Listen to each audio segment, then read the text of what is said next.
দখলদার ইসরায়েলের নানা অন্যায়, অত্যাচার ও অনিয়মের বিরুদ্ধে বলিষ্ঠ ছিল আয়াতুল্লাহ আলী খামেনি। আর এই কারণে বছরের পর বছর ধরে নীল নকশা সাজিয়ে এসেছে যুক্তরাষ্ট্র ও ইসরায়েল।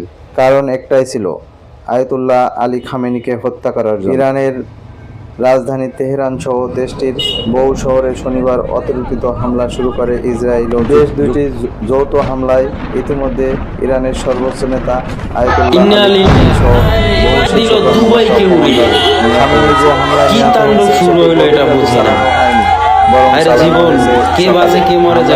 চালানোর কথা থাকলেও এই হামলাটি চালানো হয় কারণ কয়েক ঘন্টা আগেই তথ্য চলে যায় যুক্তরাষ্ট্রের হাতে।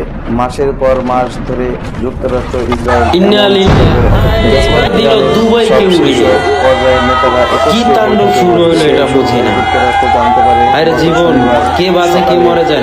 রাজধানী তেহরানের মধ্য অঞ্চলের একটি কম্পাউন্ডে উপস্থিত থাকবেন।